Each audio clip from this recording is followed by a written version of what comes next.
Ladies and gentlemen, welcome to the now appearing at Loonees podcast. This is a weekly podcast where we sit down with the headliners that are coming through Loonees Comedy Corner this weekend. Mm-hmm. I'm your host, Tracy Caliz. As always, my co-host, Cam McKenzie, one-third of the Beanie Boys being blunt. Yeah. And today we have such a treat. We're so excited for this weekend. This is the one weekend a month where the club goes real dark and raunchy, and I think it's everyone's favorite weekend.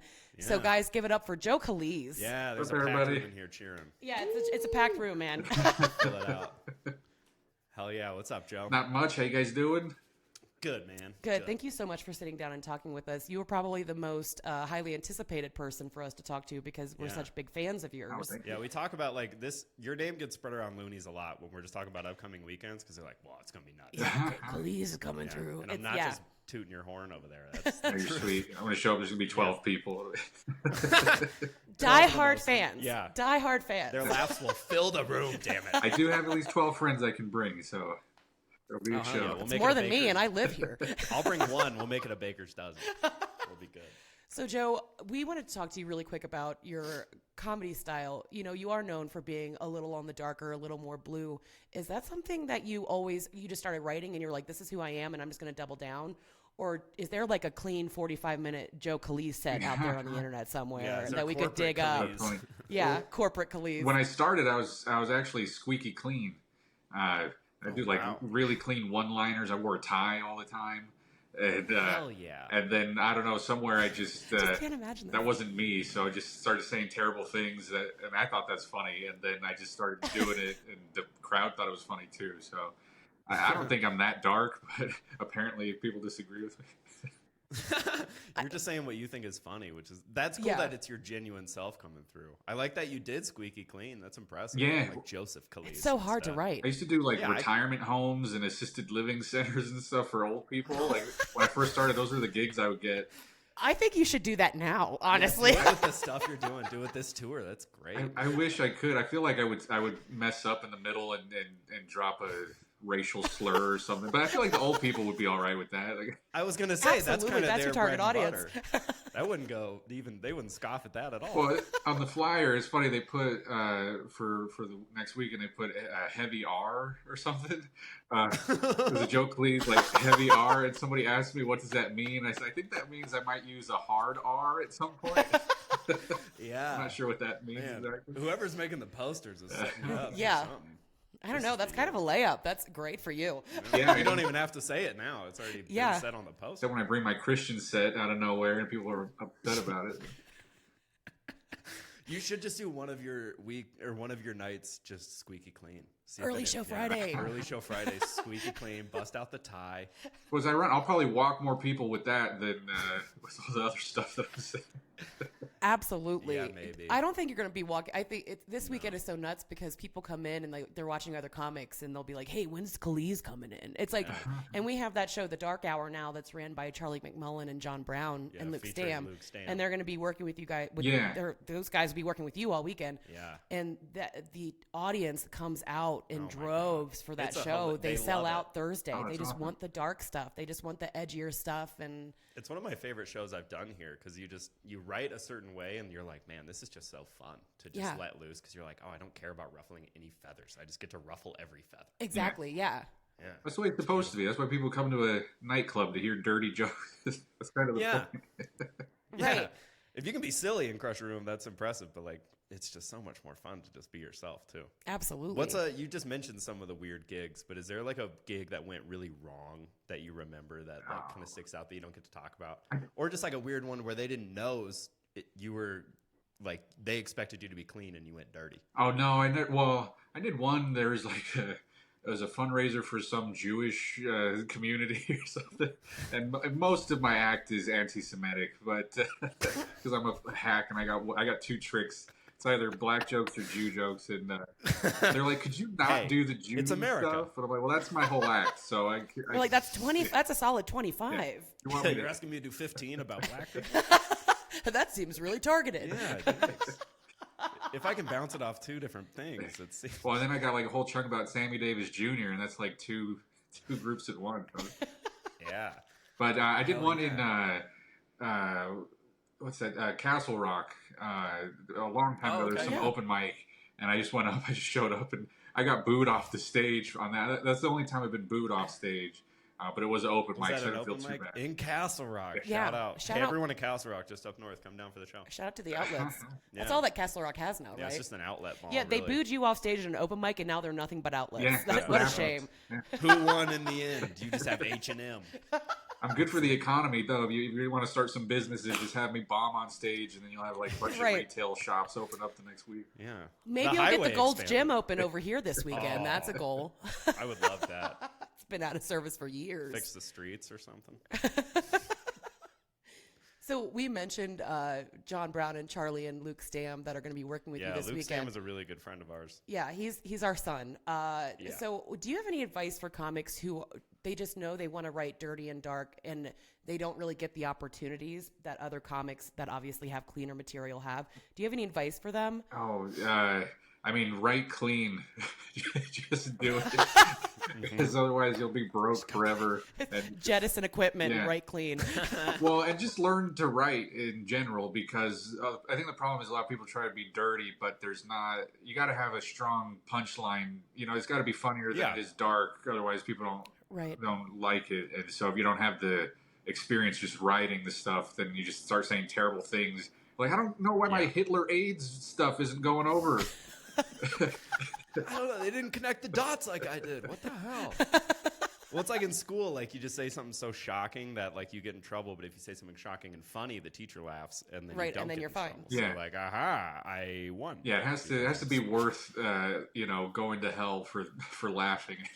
Yeah, I was baptized twice. I think I'm good. That's great advice. I hope Luke is listening to this podcast right now. Well, the thing about Luke, like with a lot of guys who are dark, they like you said earlier, you wrote clean, you can write clean. It's just it's not who they are. And I think too many people are on the Yeah. opposite end where they just try to be dark and raunchy for the fun of it, but Oh, it's not Yeah, just for the them. shock And value. then it's just like, oh my god, you're a terrible person.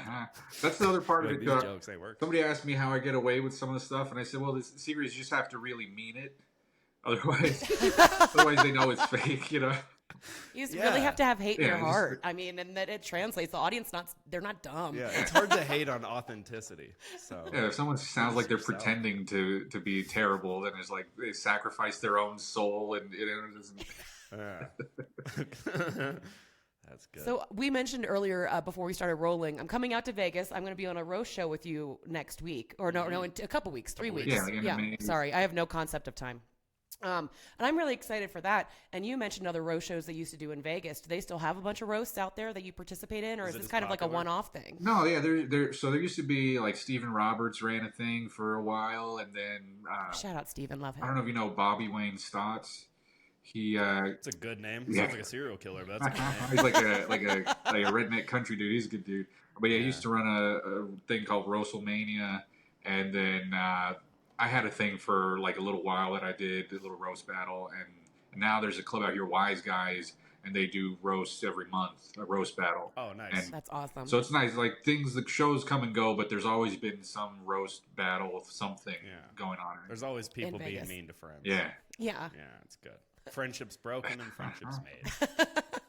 But is it hard to get people to write for that out there? Because I feel like out here, the first week or first 2 weeks of the roast would be good, and then after that, people stop trying, or they just got like open mic people, and there was no joke. I almost Kind of. Yeah, I feel like it's a little bit opposite. A lot of people go into it without having written anything at all, and they're like, "I'm going off the dome." Oh yeah. That's like you have 3 minutes of roasting is a Yeah. long time. Of specifically worded roasts, Yeah, too. 'cause very ours is, "You specifically look worded like roasts, apples." and so people go up there and they just think they're going to be hilarious, and they realize they have 2 funny things they can say about the guy, and the other person has 40 locked and Yeah. loaded. So it's Yeah. just so humiliating for them. I've done both. I'm kind of an idiot where I will write so much, but then I'll put my book down and then just look at them and I'm like, okay, I'm going to be a bitch. And then I'm just like, I go really rude. And that's worked sometimes, but yeah, you have like, Yeah. some people will come in unprepared and the audience knows too. And this one's fun because you get to shame the comedian who That loses. or misphrases or like they say it wrong or they spend too much time. The whole audience does the Game of Thrones shame at you. That's which is- awesome. Because it Yeah. really It's should, tough it hearing should like be a 200 people do soul-shattering experience. It is. Absolutely. It really doesn't make you feel good. My husband has, so I've been on the roast show. I don't even know how many times, but Jeez, so many. the best ones that are told about me, he writes down and he's like going to embroider them on pillows. So Hell yeah. it's like I look like I could turn a crack house into a crack home. That's good. I look like my teeth are throwing up gang signs. Just stuff What like did that. I tell you about monsters? You're one monster away from transitioning to a guy named Kyle. That was pretty good. Yeah. And look what you're drinking. This podcast is brought to you by Monster Energy. Yeah. Do you hit your mom harder than her Adderall addiction? Oh, wow. Monster Energy. Hell yeah, Trace. Dude, make that weird dark web money. I dig it. Should we play I think it's Smash or time. Grass? I think it's time. All right, cool. It's time for our favorite game. It's Smash or Grass, everybody. I'm going to give you a duo of people, and you got to pick one and one, which you're going to sleep with, which you're going to smoke weed with. It's going to be, we're going to go reality TV for this first one. We're going to go Steve Irwin and Bear Grylls. Ooh. Oh, okay. Yeah, the survivals. I feel like Oh, one did it better than the other. One cheated. no, that's Sorry. true. Yeah, the proof is in the pudding. You know, one's dead. Yeah. This is while he's alive. No. Oh, okay. Well, that changes it. No 'cause, necrophilia. Yeah. I would- You No can be necrophilia. necrophilic if you want. I would bug the but, corpse, but if he's still alive, then I'd smoke weed with him.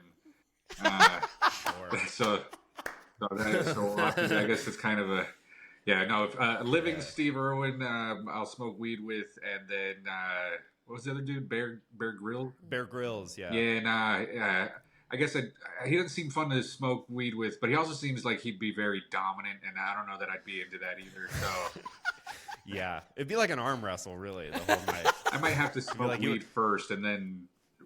Yeah, you could pick which one you do first. Oh 'cause yeah, you yeah. can- Well, You could talk about it after with Steve, or you could prep with Steve to go Yeah, sleep with if Bear. I'm Because I feel prone- like Steve would yeah. be a great guy to kind of give you that prep into, because he'd probably chill the fuck out if he smoked. Till he'd be like, "Oh my, just gotta say it. This guy fucking." You're like, all right, Okay. I'll do it, Steve. Shout out. All right, you give the next one. You thought of one. Okay, yeah, I did. I had Stephen Wright or Anthony Jeselnik. Oh man, Two interesting voices to hear moan. Yeah, you really got to do some dissection on this one. yeah, I feel like they're similar. I feel like Anthony Jeselnik, if they're like Pokemon, he's evolves into Stephen Wright at some point. Like that's his final form or his mega form or Yeah. something. But That's a pretty fair assessment. He's like the war turtle of him. Stephen Wright, probably I smoke with him, and then Jeselnik, but only if I get to be on top. There you go. Yeah. He's the You opposite have of to talk about Bear Grylls. I feel like he'd be very supple and 100%. I think he would give you sweet forehead kisses. Yeah. Like it would be a real intimate time. I think deep down Forehead he's a kisses that are soft way weak too guy. wet. I think Stephen Wright would bogart that blunt too. He would just hold on to it as he's saying a really. And another thing. And another thing. He Yeah. just gives you a long allegory. I'm sorry, I can't do accents like you. I'm That's so okay. sorry. When you get drunk, you go back to Maryland. It's fun. So. What was the third one? Okay, so the last one. Shit. Let's go. Tom Hanks and fucking. You know, Tom Hanks and Dan Aykroyd, but Tom Hanks from like pre-Forrest Gump days, and Dan Ooh. Aykroyd in the Conehead uniform. Oh yeah, talk about supple. Okay. Tom Yeah. Hanks. Well, if Oh, I didn't know who you were talking about. Supple. pre-Forrest Gump, then that's before he got AIDS from Jenny. So Yeah, I'll and before he was in Philadelphia too. yeah. Yep. And before he's Fair done the Epstein fucking flight log. So I'll go with him pre-Forrest Gump. Bing. I'll bang Tom Hanks, and then I guess I'll smoke with, was it Dan Aykroyd? Is that the other? Yeah, in the Conehead costume. Yeah. Yeah, okay, yeah, that's fine. He's Conehead. That'd be fun. It's I feel gonna be an like experience. he wouldn't even mention that he's in costume. I think he would just like he's on break and he's like, Jesus fucking Christ. Right. Right, Okay, I don't know if so I'm I- gonna last call him one. anyway. Well, sorry, what was that? And be like, Dan, can I use that later?